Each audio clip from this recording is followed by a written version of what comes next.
Today's topic is on the breast lump. ये problem mostly females में होता है, जो कि ब्रेस्ट में एक हार्ड टिश्यू का डिपोजिशन हो जाता है, that is called the lump basically. So it's a mass or growth that develop in your breast. ठीक है, जो नॉर्मल हमारा जो ब्रेस्ट है उससे उसमें कुछ मासेस डेवलप हो जाते हैं, so that is called the lump. And basically it is a growth of tissue that develop within the breast. तो breast, it is not a breast cancer. ठीक है, ये जस्ट एक लंप है, एक हार्ड टिश्यू डिपॉजिट हो जाता है, बेनाइन होता है, नॉन कैंसरस सेल्स होता है। अप्रॉक्स 80% जो ब्रेस्ट लंप होता है हमारा, that is not our breast cancer. ठीक है, क्योंकि वो सेल्स नॉन कैंसरस होता है। बट इनिशियली अगर हम डायग्नोस कर पाते हैं, देन प्रॉपर डायग्नोसिस करवा के ट्रीटमेंट स्टार्ट करना चाहिए। डेट्स जितना डिले करेंगे it will be like more further complicated. ठीक है, बहुत रीजंस हैं इसके, ये क्यों होता है, कैसे होता है, इसका टेस्ट क्या है और इसका डायग्नोसिस एंड ट्रीटमेंट क्या है। So we will further discuss all points. So basically start with the reason, है ना, रीज़न क्या है ब्रेस्ट में लम्प्स होने के। So first thing is like there is infection, है ना, इन्फेक्शन हुआ कभी भी तो ब्रेस्ट के टिश्यू में स्वेलिंग्स हो जाती है, that is called the mastitis कहते हैं उसे। जो लैक्टेटिंग मदर होती हैं, सो उनमें ये मोर कॉमन होता है इन्फेक्शंस के थ्रू। सो इन फीमेल्स में उनका जो निपल है उसमें लाइक कोई भी इन्फेक्शन हो गया या फिर इंजरी हो गई है, ठीक है, डेट कॉजेज द इन्फेक्शन, और फिर बैक्टीरिया इंटर करता है इसमें and then it's causes infection swellings.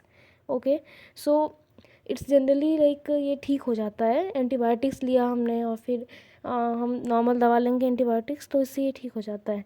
और अगर ये एक्सेस हो गया है, पस बन गया है इसमें या फिर कुछ भी और है, तो ये ऑपरेशन करके इसे वी कैन रिमूव। ठीक है, third causes is the lipoma. So excess amount of जब फैट सेल्स बढ़ जाता है ना, तो ये लंप बनाता है जब, and it's not a cancerous, but generally treatment की ज़रूरत नहीं पड़ती है, क्योंकि इसका साइज़ अगर बहुत ज़्यादा है then we need to operate it, but अगर नॉर्मल है तो we can treat it by the medicines. Then fourth is one the fibroadenosis. So fibroadenosis is a condition, इसमें क्या होता है ना कि पीरियड्स आते हैं, हार्मोनल चेंजेस जो होता है हमारा मेंस्ट्रुएशन साइकिल की ड्यूरिंग्स, तो उसमें क्या होता है ना कि वो जितना भी हार्मोन चेंजेस है कारण, उस हार्मोनल चेंज के कारण हमारे ब्रेस्ट में एक पेन होता है, and it may cause the heaviness in the breast. ठीक है, हार्मोनल चेंज हुआ तो पेन हुआ and then it cause the heaviness of the breast, and so approx it's generally occur before the periods, है ना, menstrual cycle आपका जब से स्टार्ट होने वाला है उससे कुछ दिन पहले ही जनरली होता है। ठीक है, then fifth one is the fibroadenoma. So fibroadenoma is not a cancer. Okay, इसमें ब्रेस्ट में एक लाइक राउंड राउंड सा टिश्यू फॉर्मेशन होता है, that is most common in the 20 to 40 year of womens. ठीक है, which is most common in 20 to 40 years of women, and it's rubber like appearance. ठीक है, रबर जैसा लाइक राउंडेड फॉर्मेशन होता है। अगर आप उसको प्रेस करेंगे तो ये like soft tissue like feel होगा and it will move. So it is also called as breast mouse. ठीक है, so it's a painless basically, and इसे सर्जिकल प्रोसीजर के थ्रू रिमूव कर सकते हैं। Then sixth one is the breast cancer basically. So it is the most common. So approx 75% breast cancer 50 years age की जो women हैं उनमें या फिर उनसे ऊपर, उनमें ज़्यादा चांसेस होता है।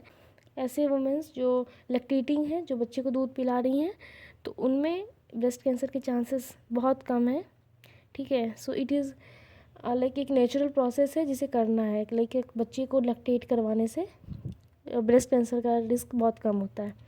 ठीक है, एंड और भी बहुत सारे रीजंस हैं जो हेरिडेटरी भी हो सकते हैं ब्रेस्ट कैंसर के लिए, लाइक जो हेरिडेटरी कैंसर हुआ हो किसी को पहले, या फिर जिनका जिनका मेंस्ट्रुअल साइकिल बहुत पहले स्टार्ट हुआ हो। ठीक है, देन मेनोपॉज भी बहुत लॉन्ग टर्म बाद हुआ हो, लाइक एवरेज जो एज है मेनोपॉज की उससे डिलेड हुआ हो, then also it may cause the breast cancer. Then जो लंबे टाइम तक कॉन्ट्रासेप्टिव पिल्स ले रही हैं, डेट इज़, देन जो ओबेसिटी हो, जिनको बहुत ओबेसिटी है, मोटापा है अगर, so it may also cause, then hormones का कुछ ट्रीटमेंट चल रहा हो, है ना, हार्मोन रिलेटेड, एंडोक्राइन रिलेटेड कोई भी ट्रीटमेंट है तो, एंड देन जो 30 to 35 ईयर्स तक जो भी प्रेगनेंसी का कंडीशन नहीं आया है, लाइक जो प्रेग्नेंट नहीं हुई है 30 to 35 तक, more delayed in pregnancy, so they may cause it.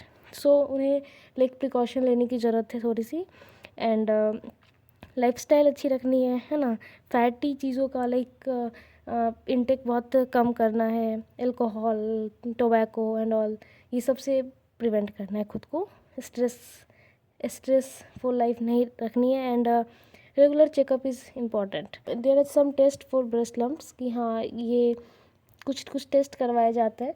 So first thing is that कि आप you can diagnose yourself, है ना, आप खुद से उसका टेस्ट कर सकती हैं। लाइक कैसे, तो स्पेशली जब आपका मेंस्ट्रुअल साइकिल ख़त्म हो रहा है, आप अपने ब्रेस्ट को टच करके फील कर सकती हैं कि उसमें कोई भी लम्प्स बन रहे हैं या फिर नहीं। अगर ऐसा कुछ हार्ड टिश्यू डिपॉजिट या फिर कोई भी टिश्यू का आउट ग्रोथ लग रहा है कि anything is there other than normal, so consult your doctor.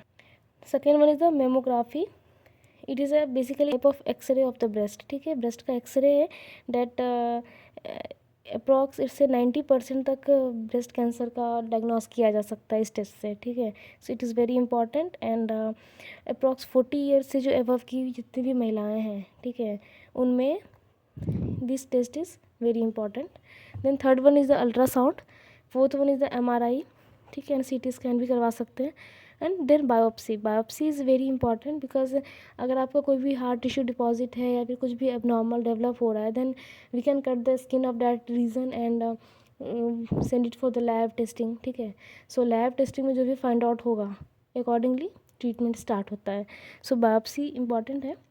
So biopsy में लाइक हिस्टोपैथोलॉजिस्ट के थ्रू ये माइक्रोस्कोप के हेल्प से ये टेस्ट किया जाता है। So there are many types, है ना। FNAC है, फाइन नीडल एस्पिरेशन साइटोलॉजी।